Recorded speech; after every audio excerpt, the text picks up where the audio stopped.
क्या शो करने वाले हो? Sufism in India. या go ahead, all the best.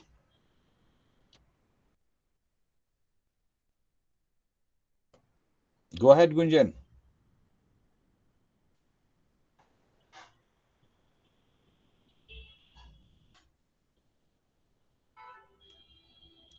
Gunjan, you are kindly unmute yourself. अपने को अनम्यूट करो। सॉरी सर, देखा नहीं था। हाँ चलो, पहले अनम्यूट करो फिर वापस जाओ। और कोई बात नहीं, पीछे से कुछ भी बैकग्राउंड नॉइज आने देना। यूट्यूब पे क्लिक करो ऊपर। यस, टर्न करो, go ahead. My name is Gunjan. My roll number is 2101. My topic is Sufism in India. Submit to Dr. Manish Karamwar sir.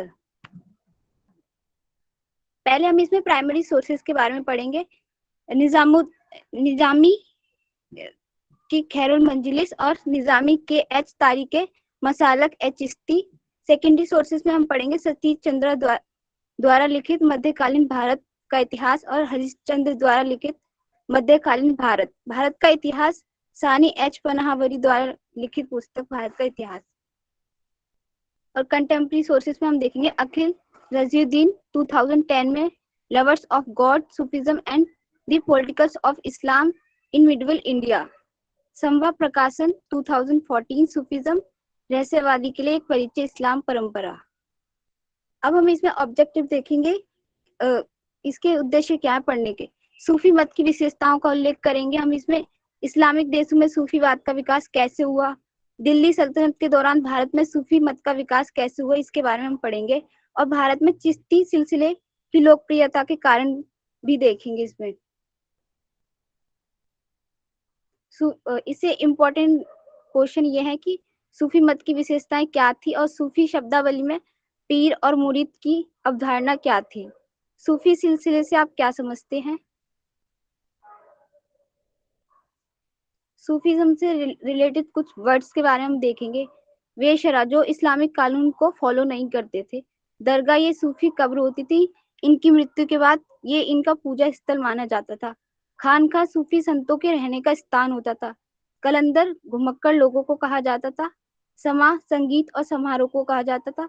इसमें पीर को गुरु कहते थे और शिक्षक को मुरीद कहा जाता था। Once more, back.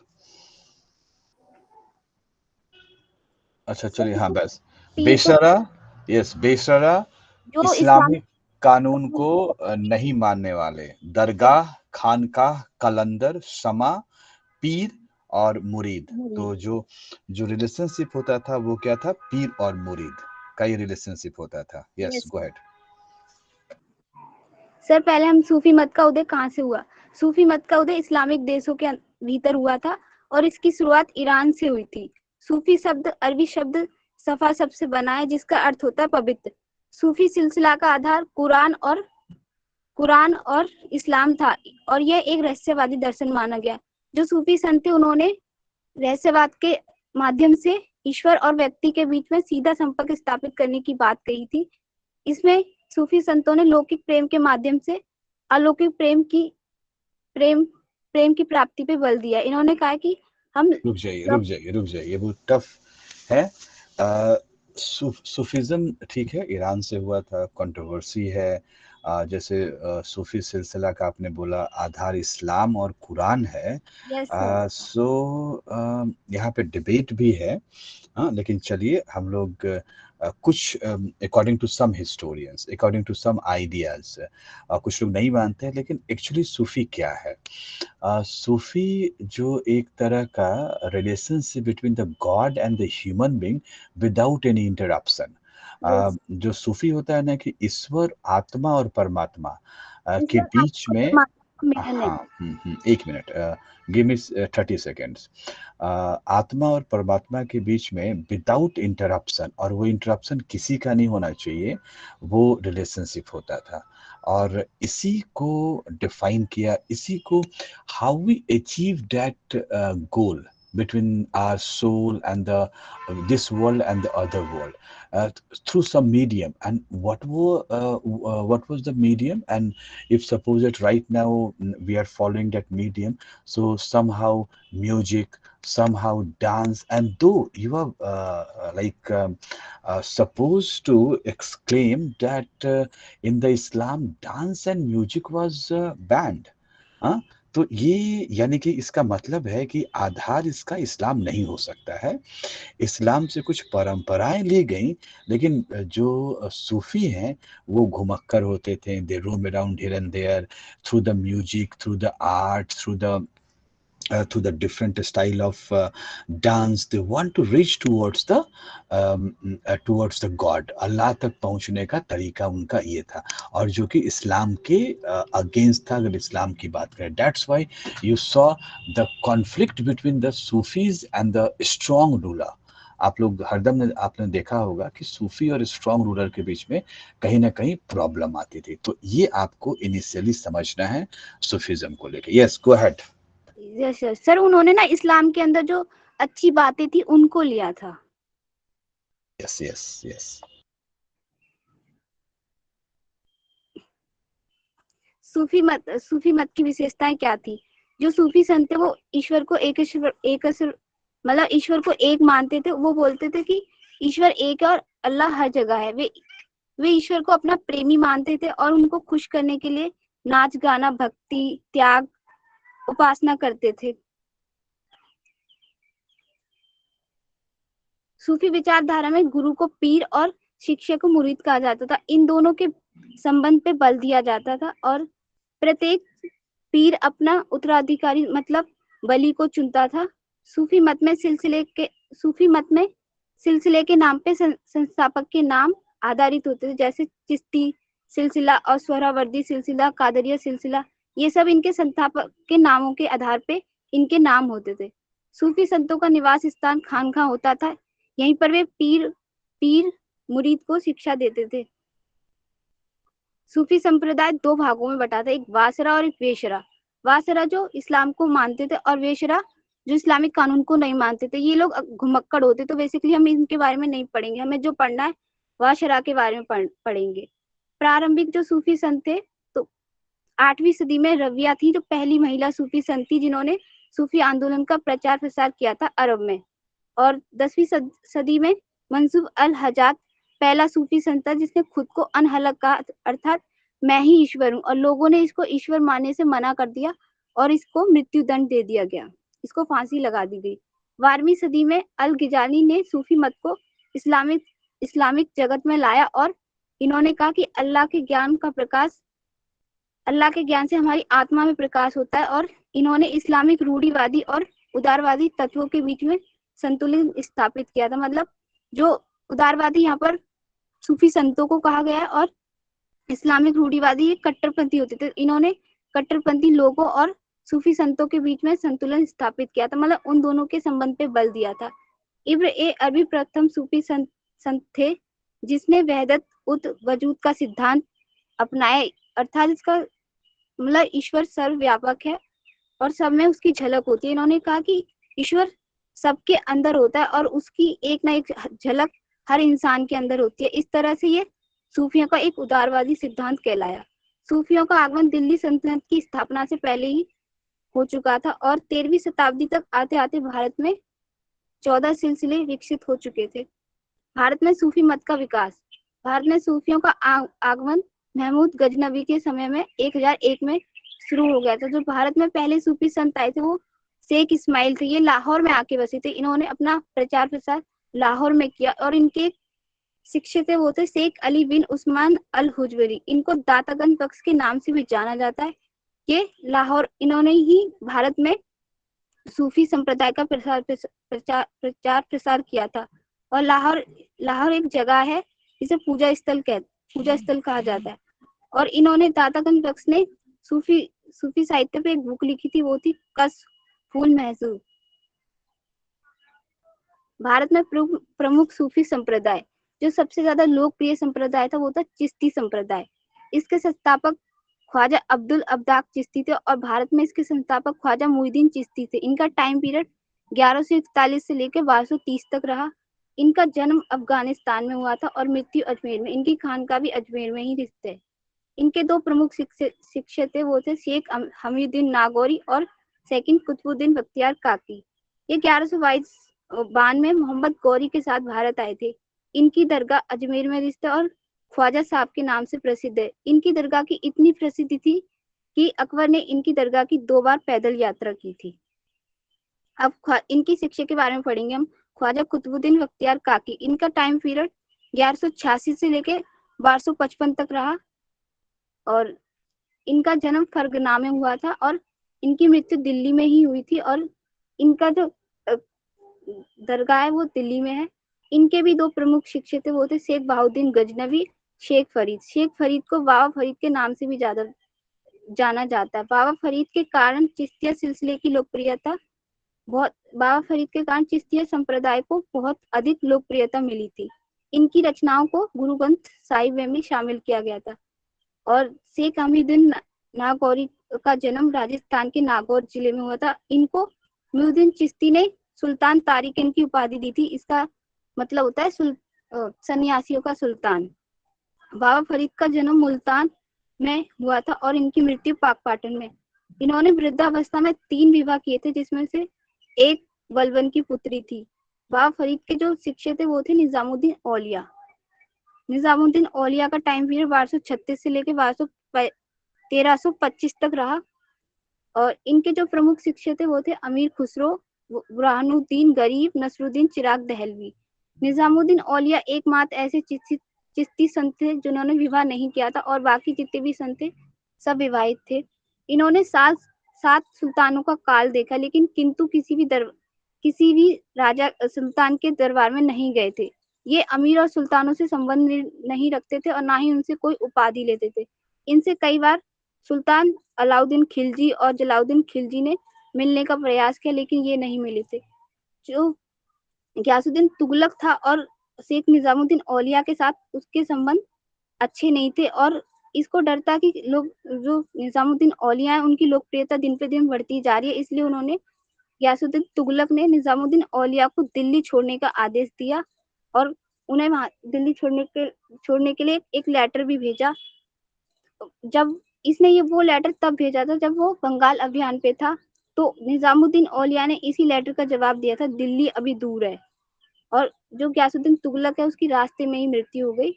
निजामुद्दीन औलिया ईश्वर के प्रिय माने जाते हैं और संतों के राजा भी माने जाते हैं।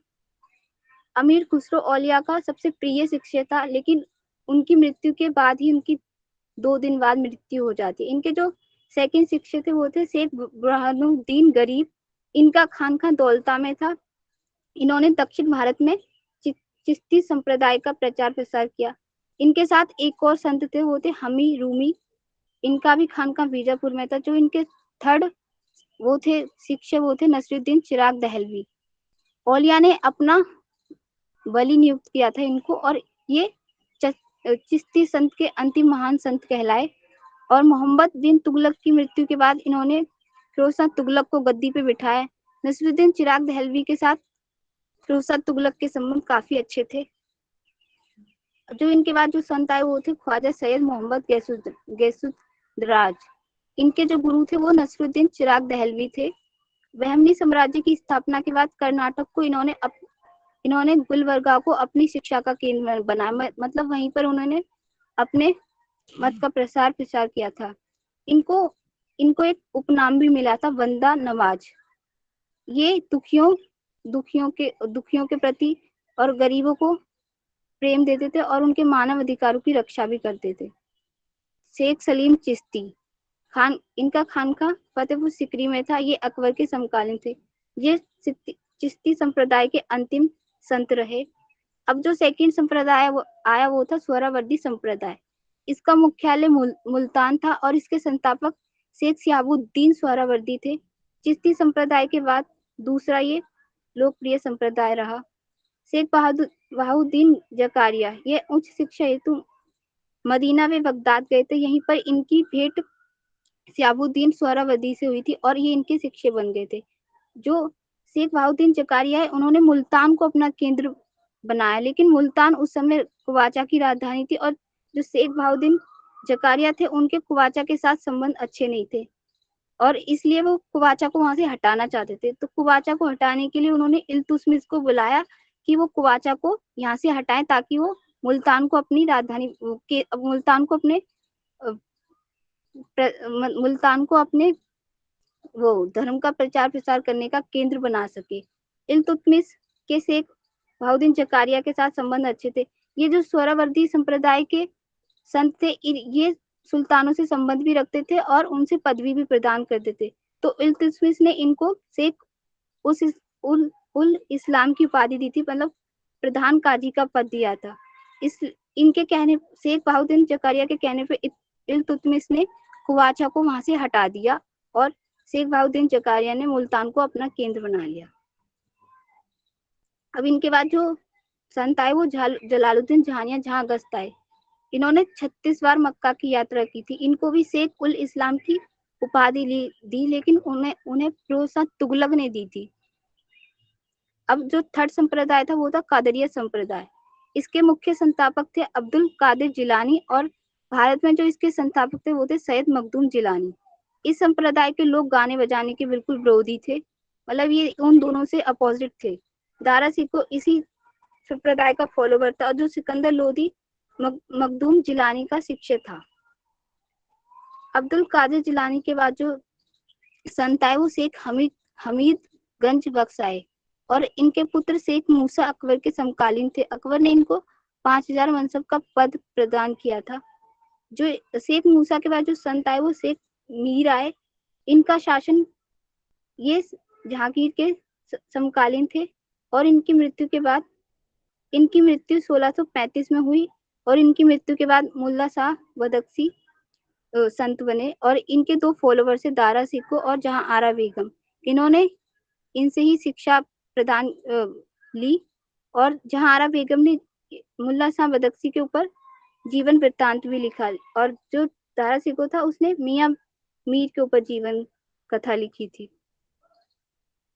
अब जो फोर्थ संप्रदाय था वो था नक्शबंदी संप्रदाय। इसके संस्थापक ख्वाजा वाकी बिल्ला थे। सभी सूफी सिलसिलों में नक्शबंदी संप्रदाय सबसे कट्टरपंथी सिलसिला रहा। इनके फॉलोवर शरीयत को मानते थे, लेकिन जितने भी संप्रदाय थे उन्होंने कुरान को अपना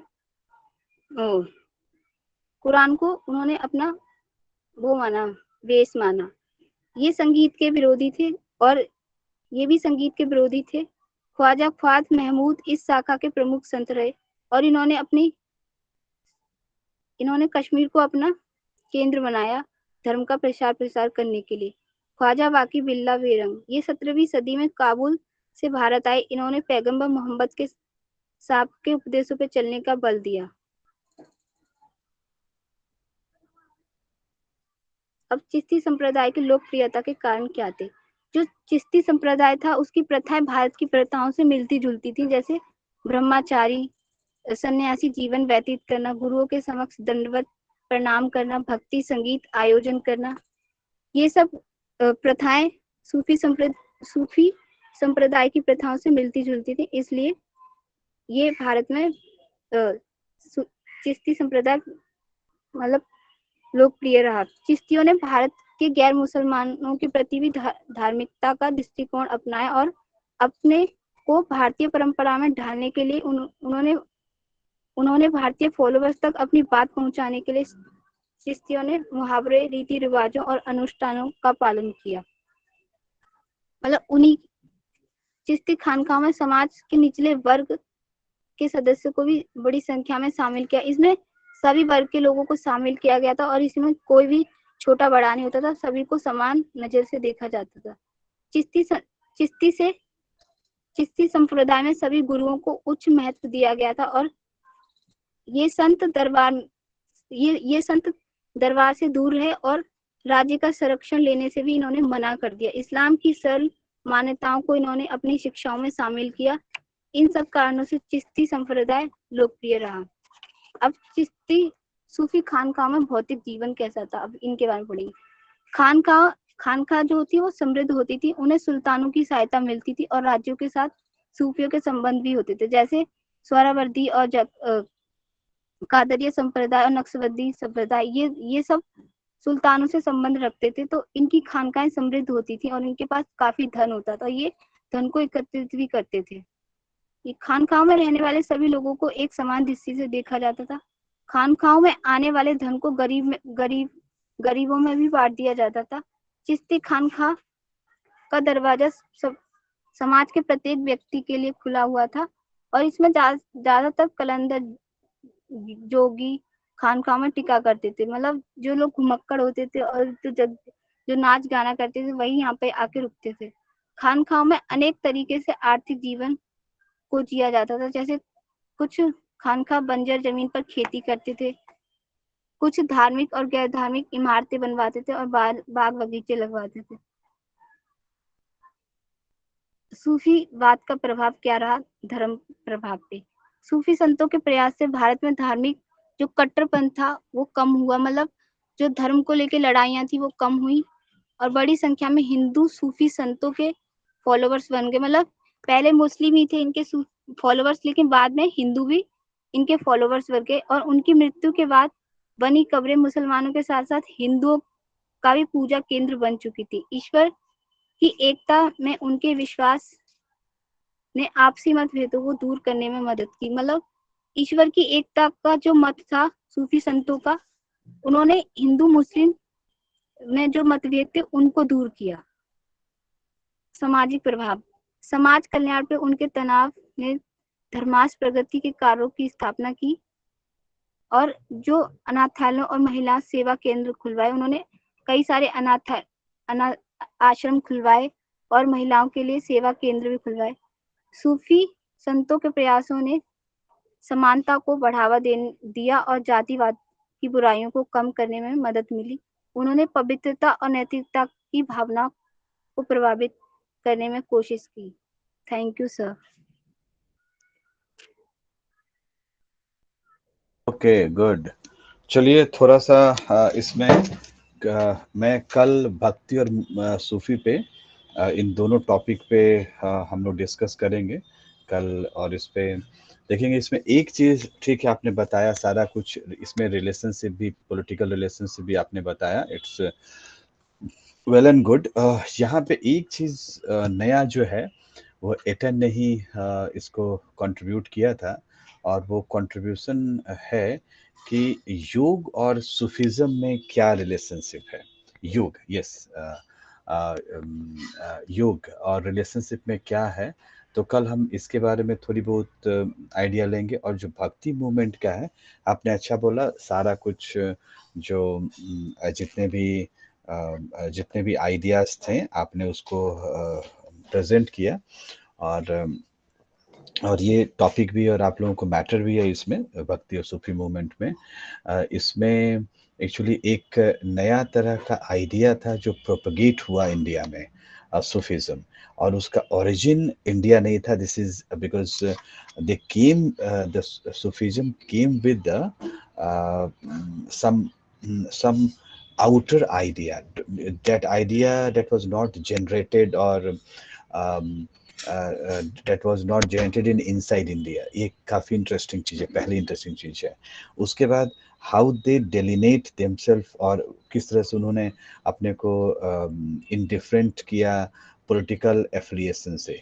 चिश्ती, सुहरावर्दी, ये सारे सिलसिले थे, इनके बारे में आपने डिटेल्स में तो बात बता ही दी कि कौन क्या है, और अच्छा है इस। और फिर पॉलिटिकल एफिलिएशंस भी कुछ का रहा, कुछ का नहीं रहा। इसलिए इंडिया में हम देखते हैं कि चिश्ती जो सिलसिला है वो काफ़ी इम्पोर्टेंट हो के आया। और उसके बाद जो दूसरी बात है, योग और सूफीज़म में क्या रिलेशनशिप है, इसके बारे में हम डिस्कस करेंगे। ये सारा जो भी 3 प्रेजेंटेशन था, अपने में एटलीस्ट आपको एक इनिशियल रिमार्क्स दे देता है about your topic, about your ideas, कि एक इनिशियल रिमार्क दिया, जैसे let me like conclude all these 3 ideas. इन जो तीनों आइडियाज़ हैं उनको कंक्लूड करने दीजिए।